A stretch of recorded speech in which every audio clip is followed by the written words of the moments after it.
What is up, boys and girls and ladies and gentlemen? Welcome back to another World Cup Mania video on the channel. And today we are also got two more games in the last 16, with Brazil taking on Mexicano and Belgium taking on Japan. Subscribe to the channel and don't forget to click on the notification bell as well to know my other content's coming up on the channel. And I hope you guys are having a fucking sick day.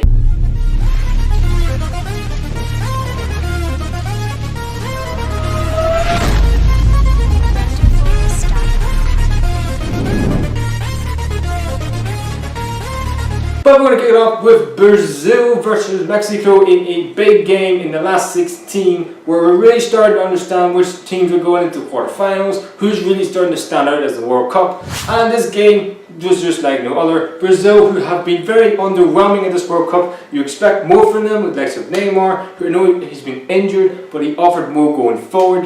In terms of he's come back from a major injury, can he perform at the World Cup today? Mexico have been excellent this World Cup. Surprise wins against Germany, having out of the group as well, and they've got a really sort of good understanding in terms of the team. Lozano, who's been immense this World Cup and looks a real prospect for the future. Carlos Vela's had a really good term, so this was no easy game for Brazil, because Mexico have been bloody impressive this World Cup. But Brazil showed their class in the end with a 2-0 comfortable win against Mexico. And the players I want to pinned out in this game was Neymar, William and Thiago Silva. Those three were absolutely outstanding. Yes, Neymar had his antics as usual, but in terms of as a football player going forward for Brazil, he offered his man of the match for me. Absolutely phenomenal. But we're going to start in the first half with Mexico with a better team. They got really down the flanks, definitely hurt Brazil with Fagna and also Luis, who came in for the illness, you could say. Marcelo, who was ill because of the mattress gate. That's right, Marcelo, who was felt really unwell against Serbia. He blamed the mattress because the mattress, some weird virus or something on the mattress. So that's why he didn't play in this game. Phil Luis came in. But Fagner really struggled in this game. The other fullback for Brazil, who's the third choice of this fullback for Brazil, because Dani Alves and Danilo are injured, so he's not a third choice, and he came in. He really struggled. Carlos Vela really got at him in the first 10 to 15 minutes. Then Carlos Vela switched wings with Lozano, who also really got at him at times. Phil Luis got out of the yellow card in the first half. He really struggled as well. Brazil really struggled in midfield with Paulinho and Casemiro, just couldn't really get anything going for the likes of Coutinho, Neymar and William and Gabriel Jesus, who was really having a really bad first half. But Mexico had big opportunities. Lozano had a big opportunity. So did Guerrero. He had a huge opportunity, expecting the ball first time, but he didn't. Carlos Vela was excellent in the first half. He offered a lot more going forward. Hernandez struggled at times, but I can understand he's trying to hold the ball and trying to get likes of Carlos Vela and Lozano going forward, but they didn't really.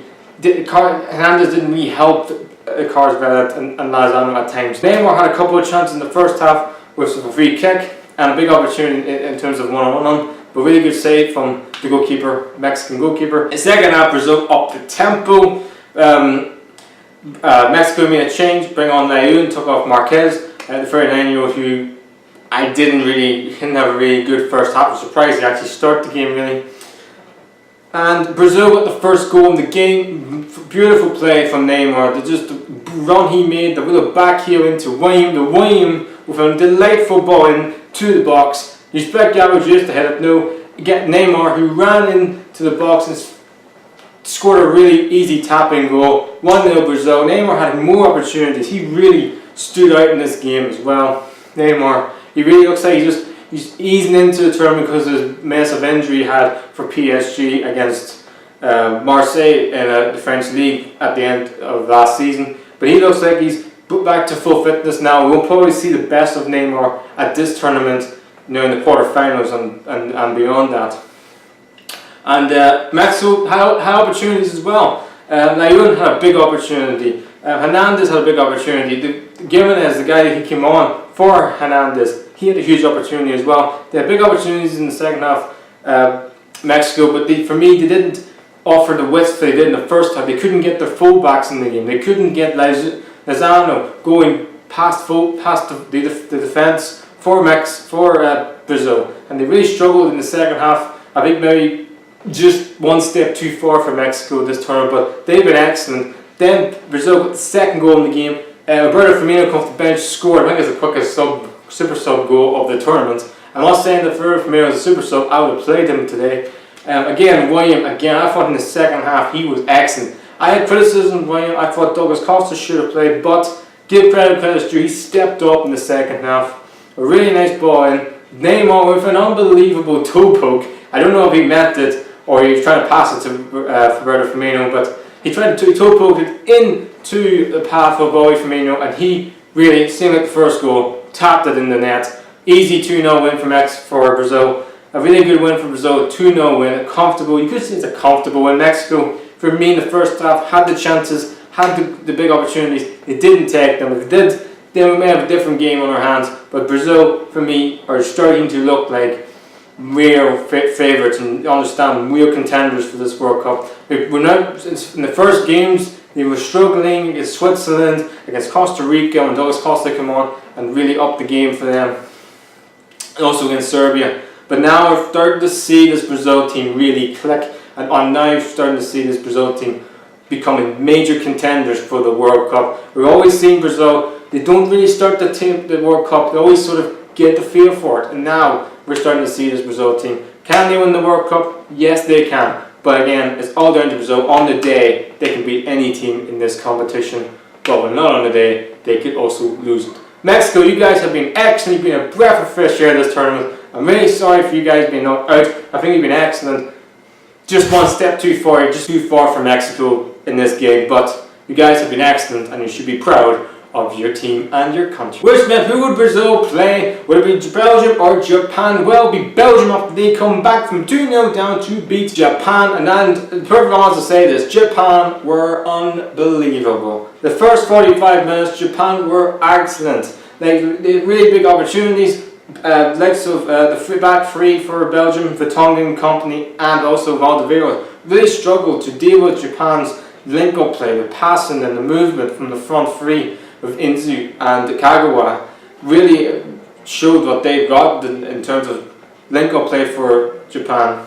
But it was sort of easy. Belgium had chances in the first half as well. Hazard and also Mertens had a couple of opportunities, but the really half opportunities weren't real clean opportunities, major opportunities. Then the second half, it was just all out goals, unbelievable. The first goal for Japan was an absolutely fantastic finish from Hanaguchi. It was a really good ball from Insu. The pass is just delightful. It takes the whole Belgian defence out of the game. Hanaguchi, composure, slots in the back of net. Courtois had no chance of saving. The second goal from Japan was a really unbelievable goal, and for me, one of the best goals of the World Cup, and in my opinion. What a fucking goal was. Kagawa, he just clapped it over. And Insua, what a first touch. And the finish is just amazing. There was no spin on the ball. It just boom. It just went in like a rocket. What a finish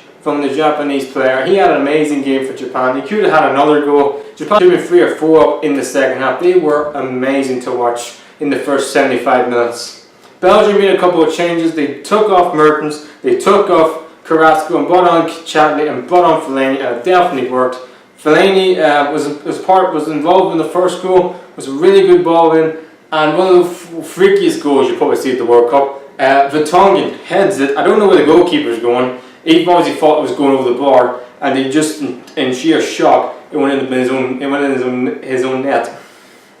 And then the cross goes into the box, and Fellaini, like he does all the time at Everton when he was at Everton. Every single time he does for Manchester United, when he scored that late goal against Arsenal. Arsenal fans are probably going to hate me for saying that. But he's in the right place at the right time, puts it in the back of net, and that's why Fellaini, as much as he's a fucking menace, and much as I don't like the guy, because I don't think he's a great footballer, but he's always in the right place at the right time, scoring goals. That is what Belgium have. They've got plan B, and then it was 2-2.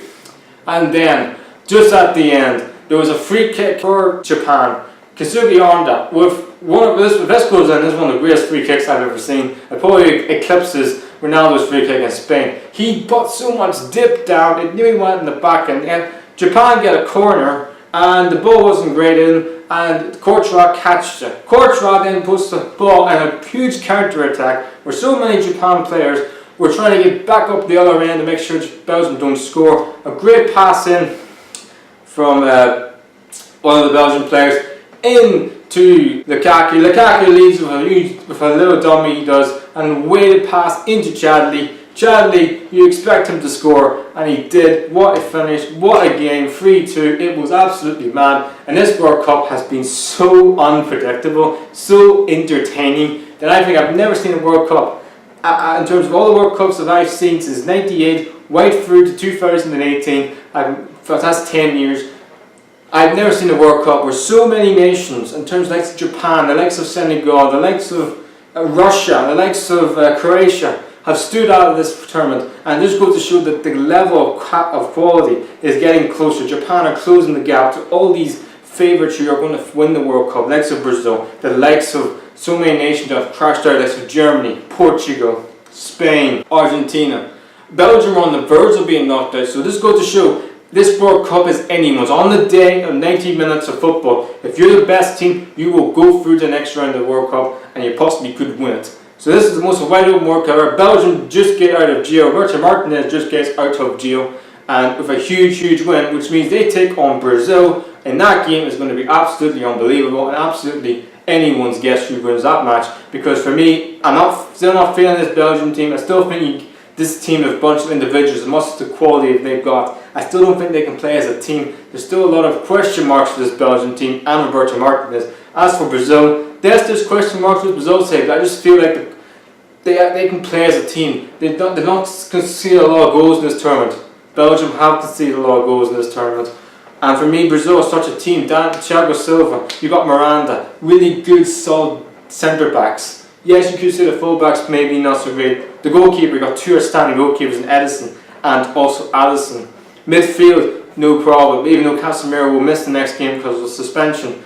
Possibly the strikers, you could say Belgium had the best. This is going to be a cracking game. Put in the comments down below who do you think will win that game between Brazil and Belgium. For me, I go Brazil just because I think they're more of a team. Belgium are more of an individual. So guys, that's the end of the World Cup Mania for this episode. Don't forget to watch tomorrow's episode where we talk about the last games of the last 16, which is England versus Colombia and Switzerland versus Sweden. Two really intriguing games, you could say. You probably say England-Colombia is a really standard one, but Sweden and Switzerland have every right to be in the last 16, every right to be next round.